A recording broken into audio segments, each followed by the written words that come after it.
तीर खाने की हवस है तो जिगर पैदा कर, तीर खाने की हवस है तो जिगर पैदा कर, सरफरोशी की तमन्ना है तो सर पैदा कर। जय हिंद। मेरा नाम है शम्स तबरेज और आप देख रहे हैं टाइम्स मेल। उत्तर प्रदेश में इस वक्त योगी आदित्यनाथ के इकबाल को चुनौती देने के लिए गुंडों, बदमाशों, मवालियों और लफंगों ने केसरिया पगड़ी धारण कर ली है। स्कूल जाने की उम्र में कंचे खेलने का शौक रखने वाले अब खुद को राजपूत कह रहे हैं। रणसंगा को अपना आबाऊ अजदाद बता रहे हैं, उन्हें अपना पूर्वज बता रहे हैं। हाथों में तलवार, गड़ासे, भाला, बर्छी, कुदाल, बंदूक लहरा रहे हैं और बाबा की ठोको पुलिस इन्हें देखकर दूर भाग रही है। कह रही है कि हमारी भुजाएं बाबर से बदला लेने के लिए फड़क रही है। सपा के सांसद की जबान खींच लेंगे, उनको कूट देंगे, उनके होश ठिकाने कर देंगे। मूर्खों, इतिहास कैसे बदलोगे? सरकारी स्कूल की सरकारी किताबों में यही पढ़ाया गया है। भारत सरकार के सरकारी चैनल दूरदर्शन भी यही बता रहा है कि बाबर को इब्राहिम लोधी से जंग के लिए रणसंगा ने बुलाया था। यही नहीं, जो कंपटीशन की किताबें हैं उसमें भी यही बातें दर्ज हैं। पर बजरंग दल का झंडा बुलंद करने वाले तथाकथित करनी सेना के स्वयंसेवकों, अगर तुम स्कूल न जा सके तो तुम्हारी जिहालत और अंगूठा छाप के लिए बाबर थोड़ी ना जिम्मेदार माना जाएगा। लेकिन जब तलवार लहराने का वक्त था, जब मुगलों का विरोध करने का वक्त था, जब बाबर से लड़ने का वक्त था, तब तो आपस में ही तलवार भाज रहे थे, आपस में ही तलवार तान कर बैठे थे।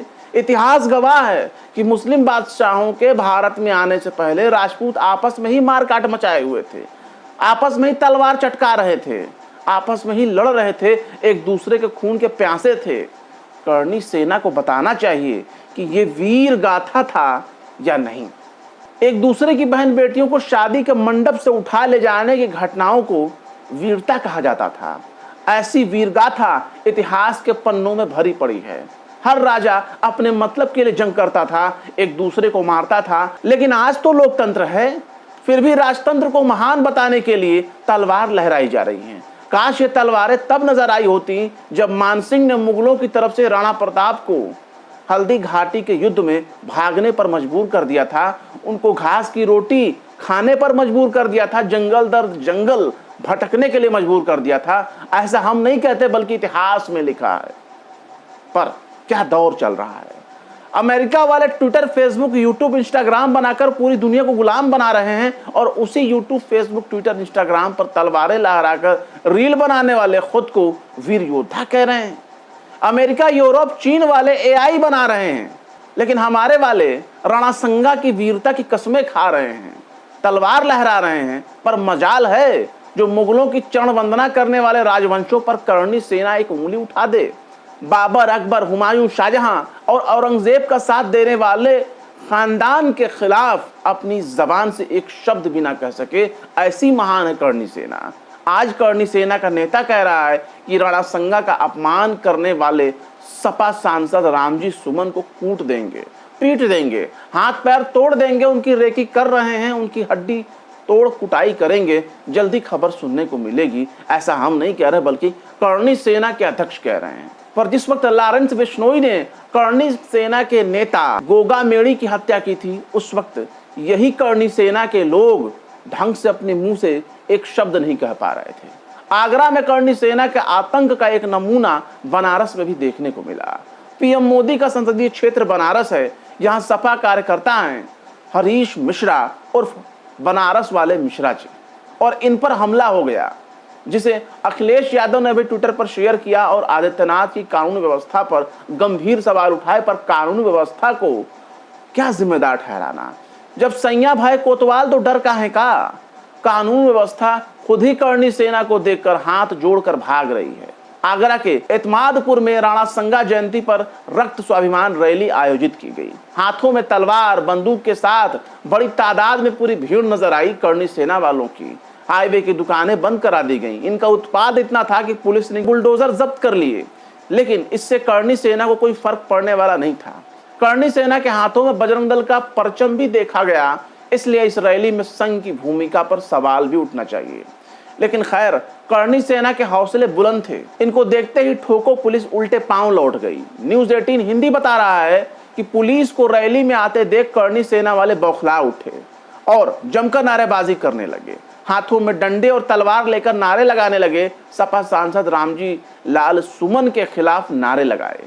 पुलिस के सामने ही छत्रियों ने तलवार और डंडे लहराए। आक्रोशित भीड़ को देखकर पुलिस कार्यक्रम स्थल से वापस लौट गई। पुलिस टीम के साथ ही कमिश्नर भी मौजूद थे, वो भी बेचारे वापस लौट गए। मतलब आज के दौर में पुलिस की ये हालत हो गई है कि इनका कमिश्नर भी करणी सेना की फड़कती भुजाओं और ललकार को देखकर चुपचाप खिसकने में ही अपनी भलाई समझ रहे हैं। पर सोचिए कि ऐसा किसी मुसलमान ने किया होता तब क्या होता। तब वर्दी वाले गोली मार चुके होते, पाकिस्तान का रास्ता दिखा चुके होते, बुलडोजर का शोर सुनाई दे रहा होता। पर इस अराजकता को देखकर जातिवाद से कौन इनकार कर सकता है। अगर जाति का प्रेम ना होता, अगर जाति का गुरूर ना होता तो अब तक इन लफंगों को जेल में ठूंस दिया गया होता। एक एक पुलिस वाला कानून को ताक पर रखकर सबक सिखा रहा होता। आखिर इस रैली की परमिशन किसने दी? अगर दी तो क्यों दी? आपको बता दें कि रामजी लाल सुमन ने बीते महीने 11 मार्च को राज्यसभा में कहा था कि मुसलमानों का नाम लिए बगैर भाजपा की राजनीति नहीं चल सकती। हिंदुस्तान का मुसलमान बाबर को अपना आदर्श नहीं मानता, पैगंबर मोहम्मद साहब यानी सल्लल्लाहु अलैहि वसल्लम को अपना आदर्श मानता है। लेकिन बाबर को कौन लाया?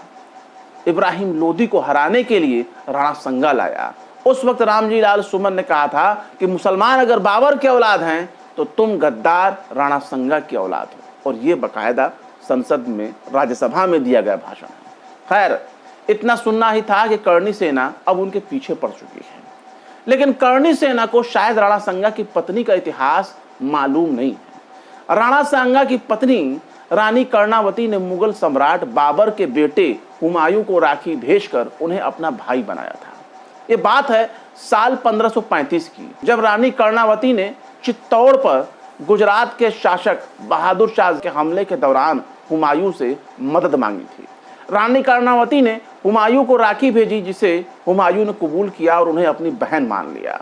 लेकिन वो दौर मोटर गाड़ी और फाइटर जेट का नहीं था, हेलीकॉप्टर का भी वो दौर नहीं था। उस वक्त घोड़ों का दौर था, उस वक्त पुष्पक विमान की सेवा भी मौजूद नहीं थी।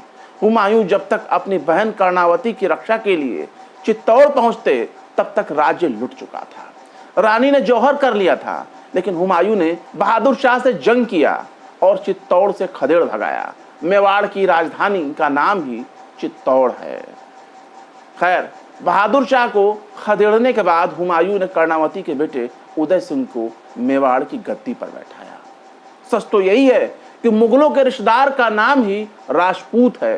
बाबर और बाबर के औलादों को पानी पी पी कर कोसने वाली बीजेपी ताउम्र मुगलों का साथ देने वाले मानसिंह की कितनी इज्जत करती है, इसी बात से समझा जा सकता है कि मानसिंह के वंशज को राजस्थान का डिप्टी सीएम बनाया गया। करणी सेना वालों, क्या हो रहा है तुम्हारे होते हुए मुगलों की चरण वंदना करने वाले मानसिंह को इज्जत क्यों मिल रही है? भाजपा और संघ का झंडा उठाने से कुछ नहीं होता। उठो, जागो, तलवार लहराओ।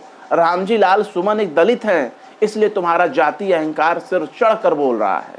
हिम्मत है तो डिप्टी सीएम से लड़कर दिखाओ, वो डिप्टी सीएम जो भाजपाई हैं।